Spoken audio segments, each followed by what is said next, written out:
Hello everybody, welcome to Snyder's Inc. I'm gonna be honest with you here. You know we've always been honest with each other. It's what we do, right? Gonna be honest with you here. I've watched this video before. And what I mean is I filmed this before. This whole reaction video. And then I went to go listen to it audio-wise and edit it. And it was absolutely awful. It went so wrong, so awry, that it was better off for me to have to do it again here. I have to do it again. So, here's the problem here. I know where this leads, so the reaction isn't going to be as good as I want it to be, and I'm sorry for that. I feel really bad about the fact that I don't know how my reaction is going to be, but I feel I owe it to you guys who watch my MrBallen videos, who know what I'm here for, who know what I'm here to. I always want to give you guys the newest video. I feel I kind of owe it to you all to do this. I owe it to you all to give you this video.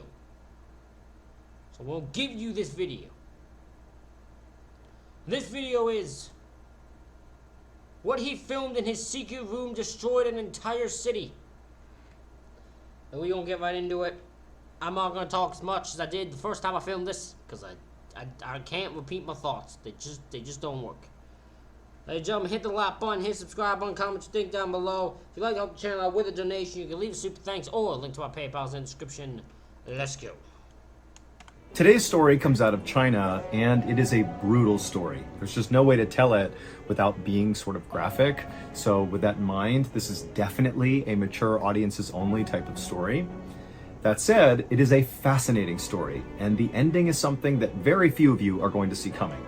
It's going to feel kind of predictable throughout most of the story, and then it's like the end completely changes your impression of the story. But before we get into that story, if you're a fan of the strange, dark, and mysterious delivered in story format, then you've come to the right place, because that's all we do, and we upload once a week.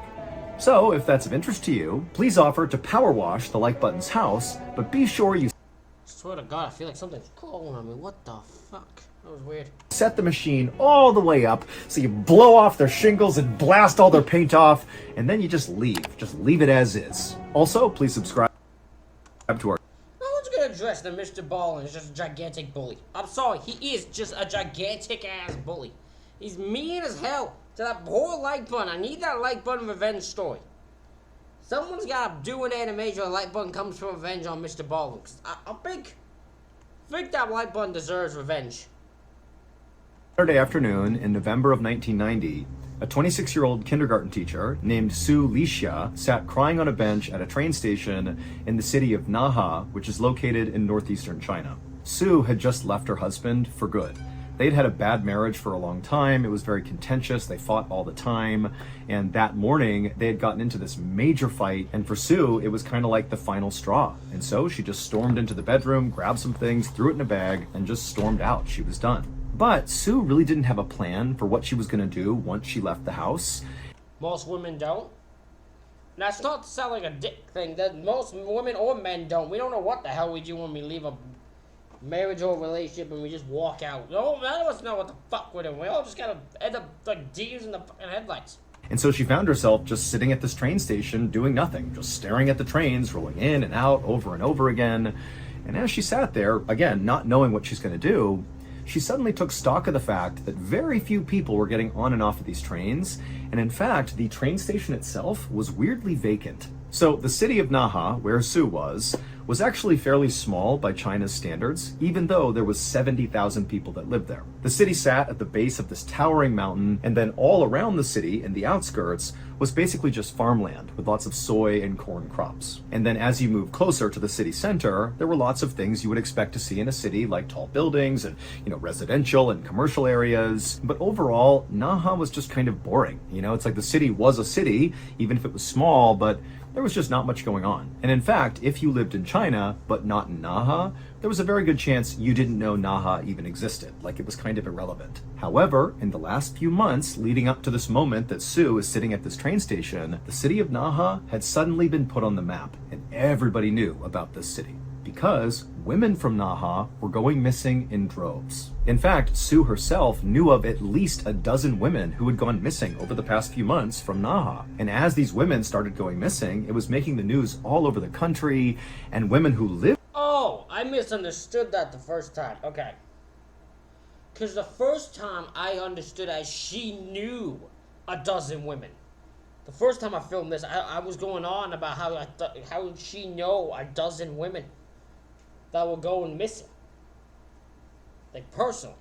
She knew of a dozen women. She knew, all she knew was that a dozen women had gone missing. I way misunderstood that. I went on a rant in the last video for no reason.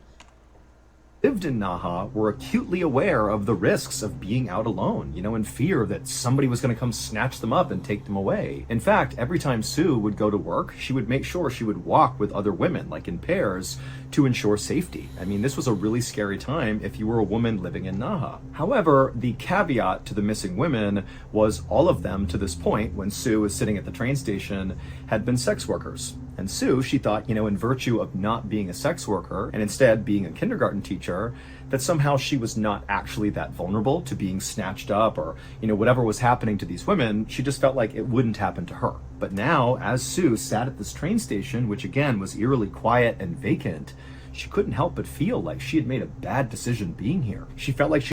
Was it known that people, was this the place people disappeared? In the train station? If it was, why is she there? If it's known that any sex girl or anything like that is go missing in this train station, the one place I ain't going is this fucking train station. I ain't going there.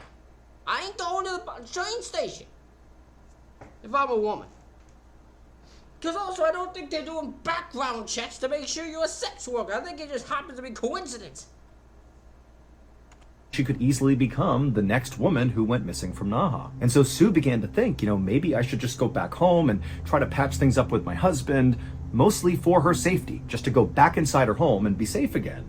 But before she could stand up to do that, she noticed on the other end of the platform this man who was exceptionally well dressed with this beautiful brown wool coat and fancy pants. He looked like he stepped straight out of a fashion magazine. He came up onto the train platform, and without saying a word, he walked slowly down the platform all the way to where Sue was, and he reached into his pocket and he held out a tissue to her because he... If you walk over to me and I don't know you and you start trying to interact with me, I'm going to tell you to go fuck off, or I'm not going to just ignore you. Ain't going to get every interaction from me. Thought she was crying. And Sue, she's looking up at the sky, and again, there's nobody else here, and she's very much on edge, and she doesn't know what to do. I mean, it was already creepy that this place was vacant, but it's even stranger to have a random man come up to her and try to initiate some sort of interaction with her. It just felt wrong and weird and very suspicious. But as Sue stared at the sky, trying to figure out what his angle was, she could see that he had kind of kept himself standing back from her, kind of a respectful distance, not trying to crowd her out. And he was looking at her with a very sympathetic look on his face, and he's holding this tissue out, and he said to her, "Are you okay?" And he hands the tissue again, like, "Please take it." And there was just something about this guy that felt very sincere, and Sue kind of let her guard down, and she accepted the tissue and wiped the tears from her eyes. I wouldn't do that. That just sounds stupid to me. That just sounds like a bad idea. She didn't say anything, and then this guy, he said, "Hey, do you mind if I sit with you?" And at this point, Sue said, "Yeah, okay, you can sit down." And so this very handsome, well-dressed man took a seat next to Sue, not right next to her, again, respectful distance from her. And again, he asked her, "Hey, are you doing okay?" And for Sue, whose life had been basically miserable the last few months or even years with this terrible marriage she was in, she wasn't used to being asked if she was okay. And this man, who she didn't know, had caught her at this very vulnerable moment in her life.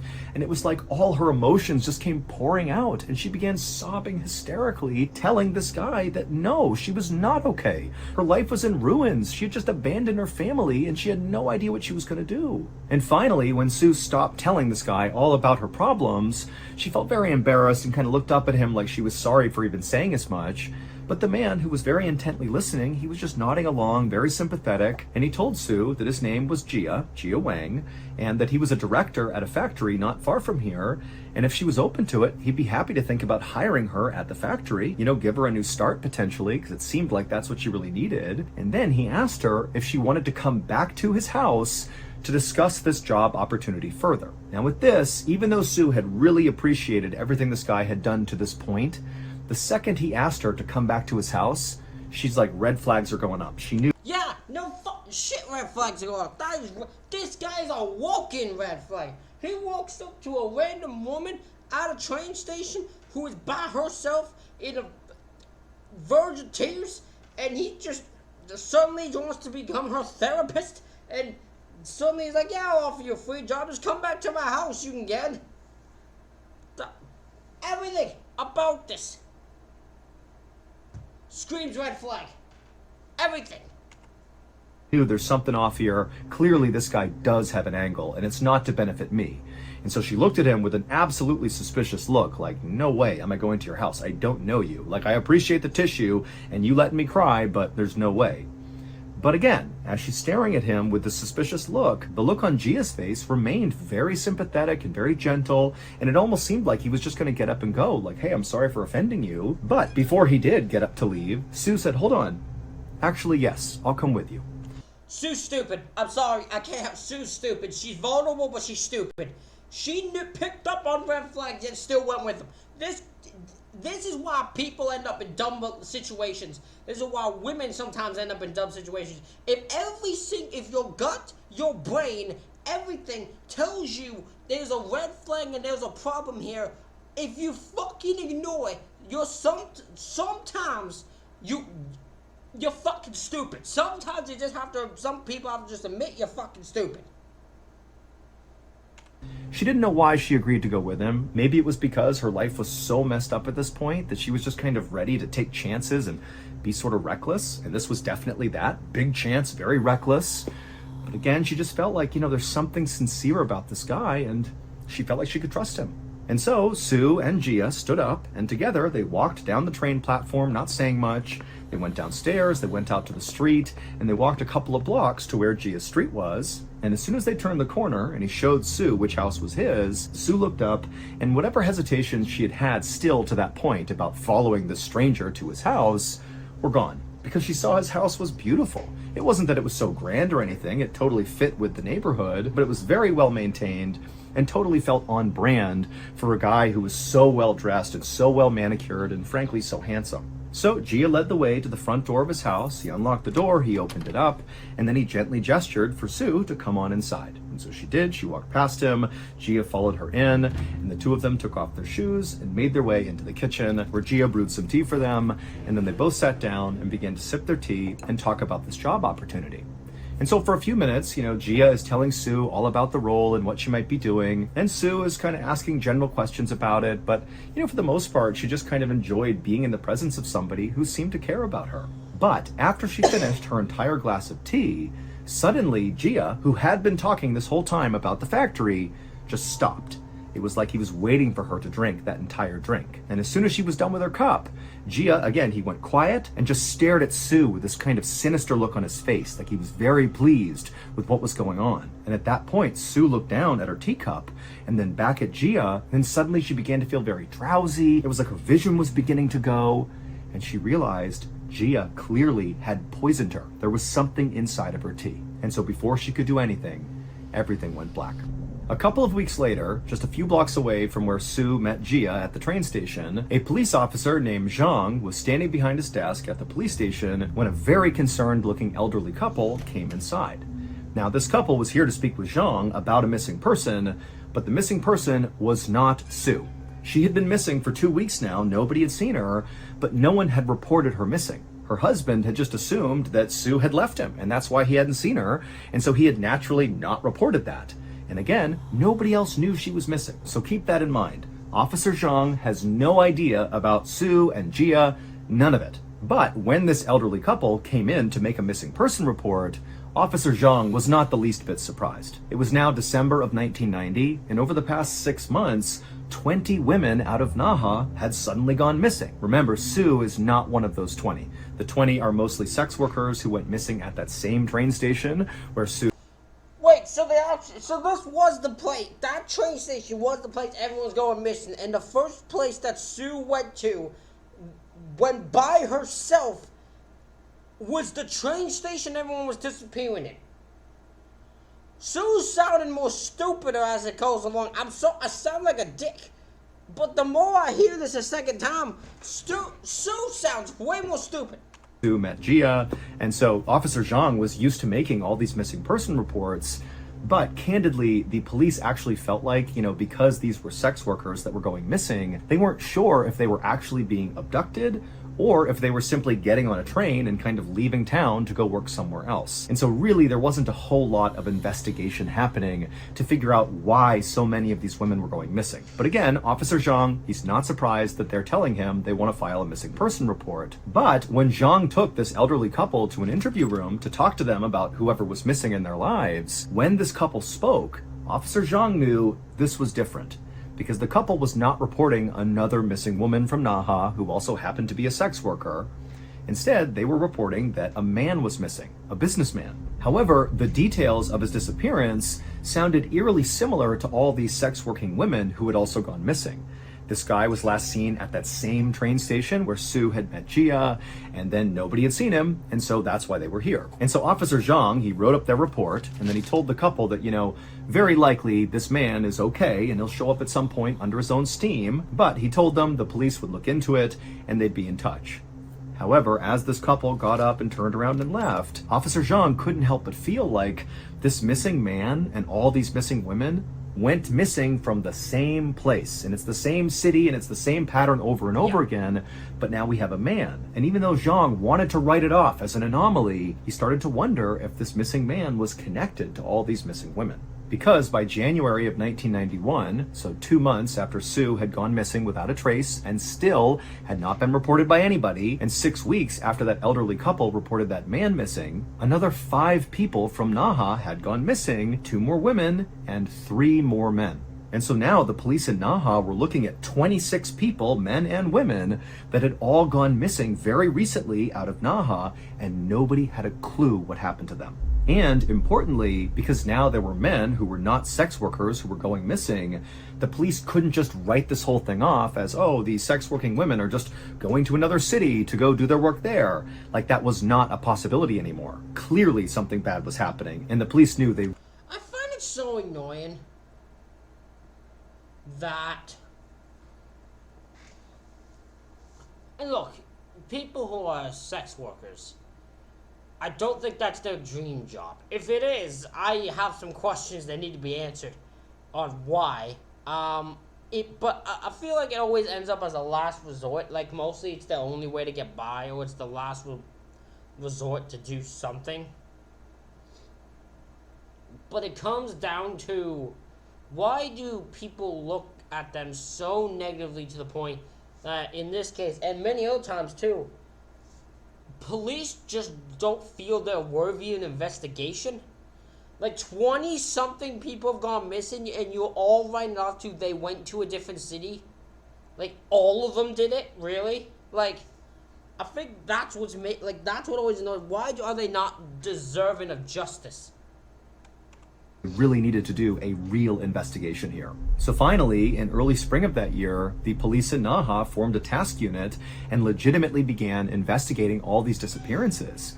But amazingly, there was like no information. Like, there was nothing. These people went missing and nobody heard from them. There was no evidence of where they went. There was not even any sign that anything bad happened to them because no bodies had been found. There was no evidence of really anything happening. All the police knew is these 26 people, not including Sue, so she would be the 27th person, had been at this train station and then vanished. And that's all they knew.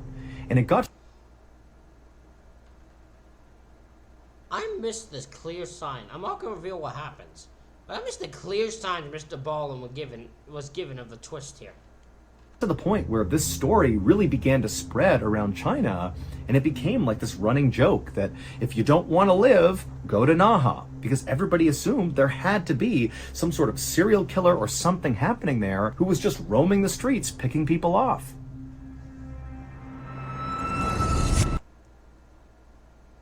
We're gonna skip the BetterHelp ad that he's doing, because I've come to the realization that there's a lot of people who don't like BetterHelp. Now, I don't know if that's actually just because it supports mental health and there's some weird freak fuckers who just don't believe that should be taken care of, or there was actually something wrong with it. It's never really been explained, but there was a lot of hate, and I don't want to deal with it, so we're going to just skip that part. A special discount on your first month.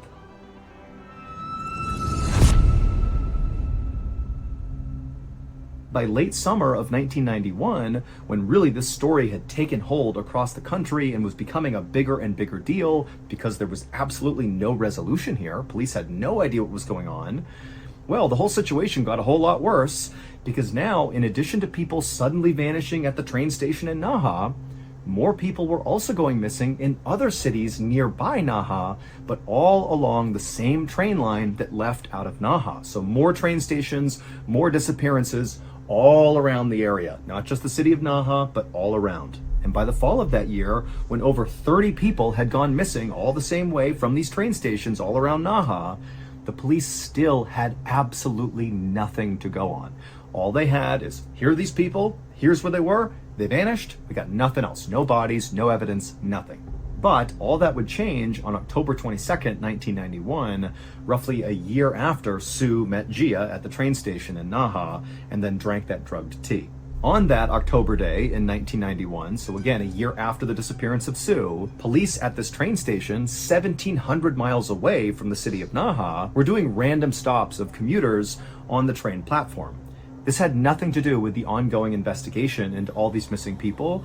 This was just like public safety stuff, where the police were kind of just walking around, looking for people who looked suspicious, and then checking in on them to make sure they weren't doing anything illegal. And on this particular day, at this train station far away from Naha, one of these officers spotted this very handsome guy in a beautiful brown wool coat and very fancy pants and shoes, and he stood out a lot because of, frankly, how beautiful he was. And so the police officer saw him, and this very handsome guy looked up, and he saw the police officer, and it was like immediately he did something very suspicious. He reached down, grabbed a bag, and quickly turned around and began walking away.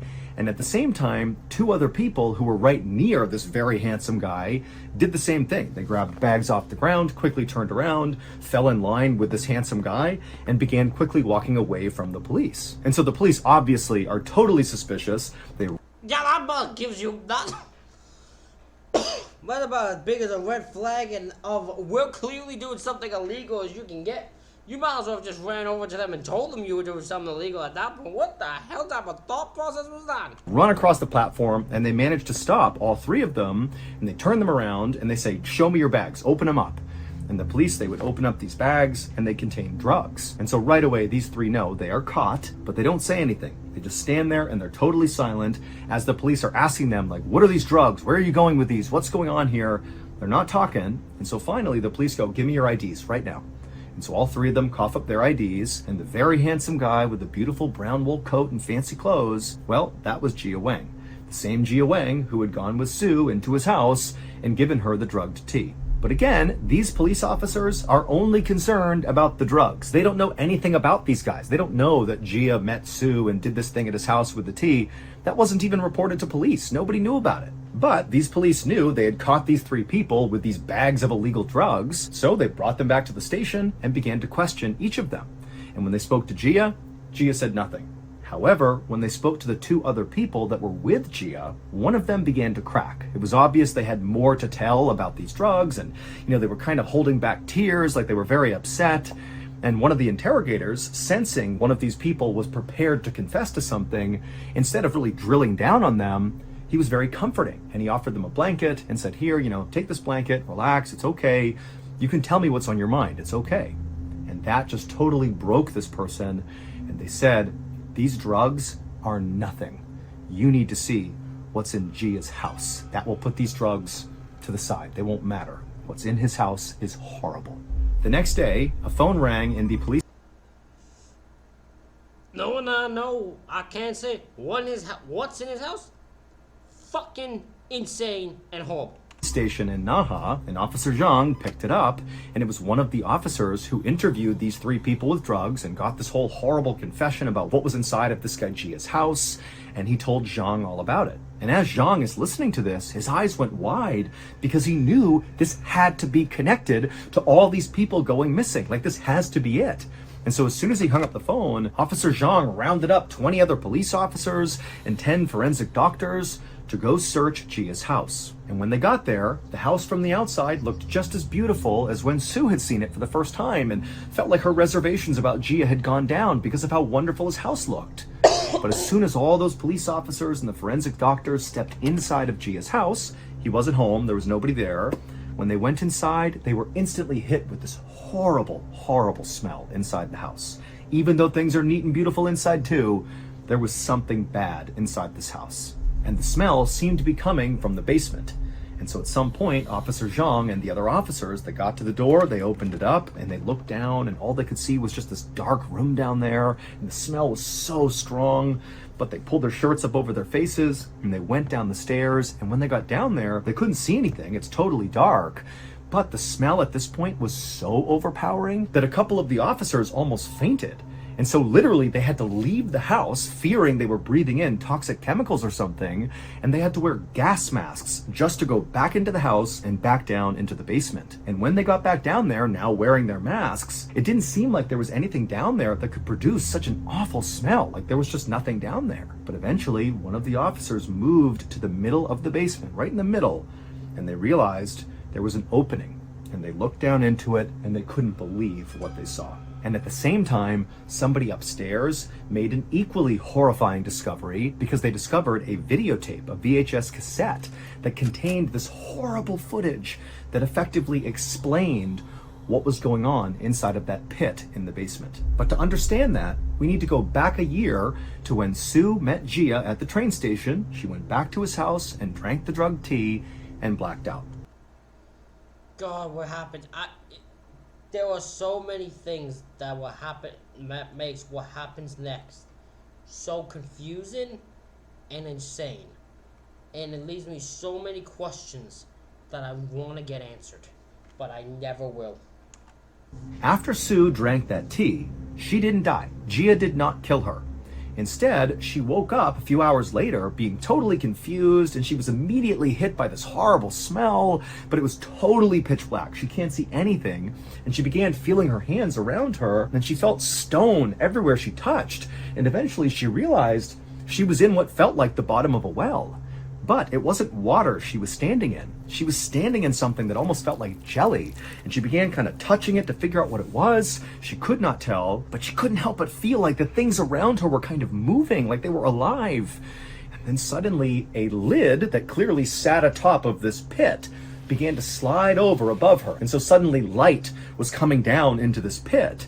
And at first, Sue looked up and she didn't see anything, but then she looked down and realized what was all around her. It was people, dead people, and potentially even half alive people that were just stuffed into this big pit that were all kind of decaying or, slowly dying or whatever it was. And she's just standing amongst it all. And then she looks up and she sees it's Jia, the beautiful man who had brought her here. He's standing up there looking down at her with a smile on his face. And Sue immediately pleads with him to please spare me, don't kill me. And Jia, he looks down at her kind of inquisitively, and he says, if I lift you out of there, will you do anything I tell you to do? And Sue said, yes, I'll do anything. Just get me out of here, please. And so Jia, he reached down, he grabbed Sue, and he pulled her up and out of this pit inside of his basement. A few days later, Sue was back at the train station where she had met Jia for the first time, but this time she was alone. And she walked up onto that train platform with no intention of riding a train. Instead, as soon as she got up there, she began looking around, and then she spotted a businessman who was sitting on a bench. And she walked over to him, and she sat down next to him, and we don't know exactly what she said, but we think what she said was something maybe sexually suggestive or, something along those lines, and she's holding his shoulders and touching his hand. She doesn't know this man, and this man is very caught off guard by this, but he's kind of going along with it. And before long, she takes this businessman's hand, they stand up, and they walk out of the train station down to the street, and they make their way a couple blocks over to Jia's house. And when they get there, Sue leads them to the front door. She opens it up. She brings the man inside. The door shuts. They take their shoes off. And Sue leads this man into the kitchen where Gia is waiting with a wire between each hand. And as soon as this businessman walked into the kitchen, Gia pounced on him, wrapped the wire around his neck and held it until the man passed out. And then he released the wire. And then Gia and Sue took this man, they lifted him up, and they carried him down into the basement and laid him out on the floor. So he's not in the pit, he's just out in the middle of the basement floor. Then Gia stepped away, picked up a video camera, turned it on, and began to film. He was filming the man on the ground and also Sue. And Sue, she knew what to do. She was going to do anything she was told to do. So she climbed on top of this still very much alive businessman who's just been knocked unconscious, and she straddles him so she's looking down at his head. Then she picks up a knife and she holds it in front of her, and then she looks up at Gia, who at this point has zoomed the camera in. She can hear the sound, the mechanics inside of the camera as it's zooming in on what she's about to do. And then she raises the knife over her head and drives it into this man's chest. The video that Gia shot of Sue murdering this man was the video police found on the first floor of the house shortly after police... What? How? And this is an answer that this is never given. How did he convince her to do this? How did she agree to do this? Because the first chance he gave her, he just gave her a free escape. And yet she just went along with it. Like how? It's only been like 2 days. The fuck?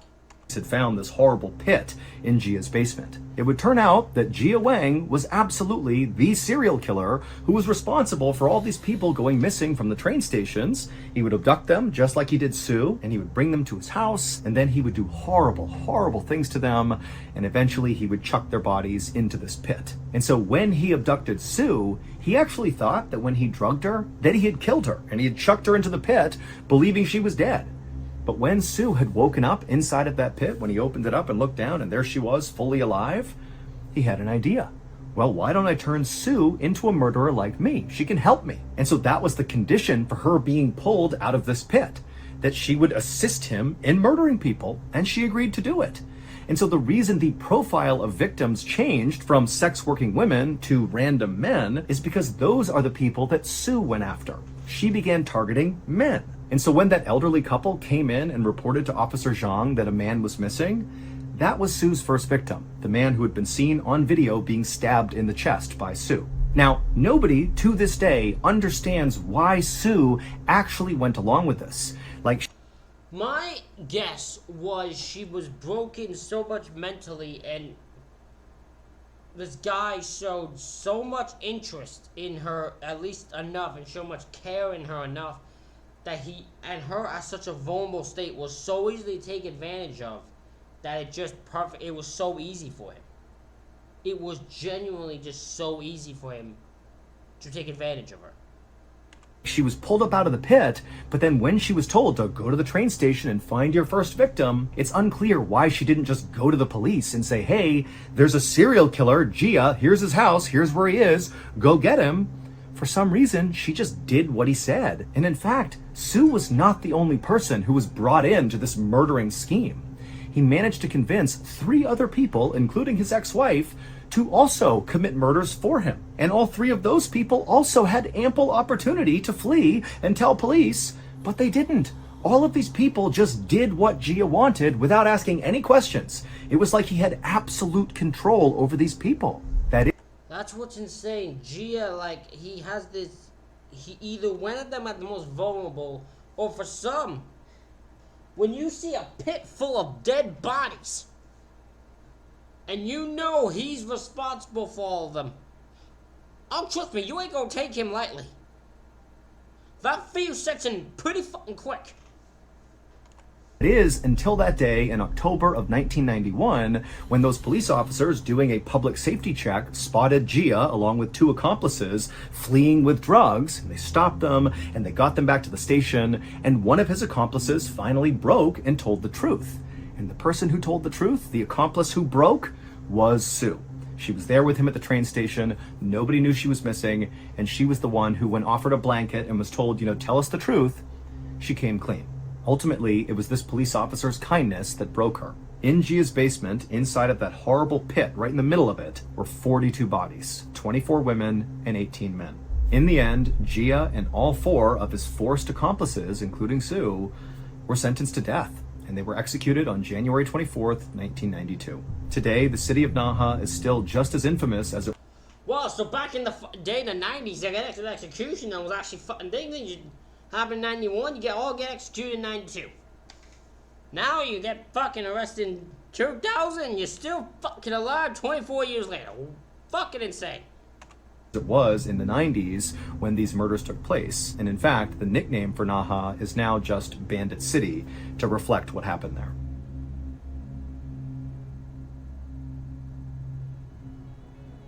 I want to create a mildly effective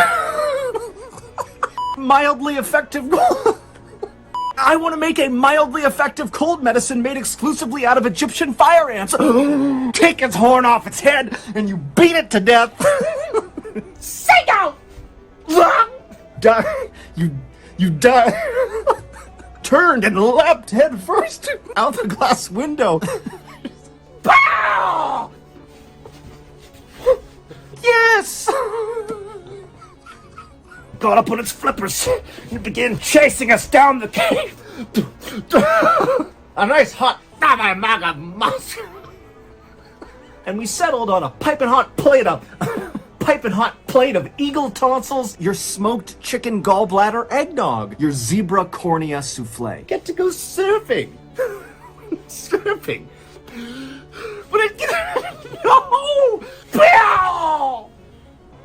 Yes, it did. Papa, tu dois avoir.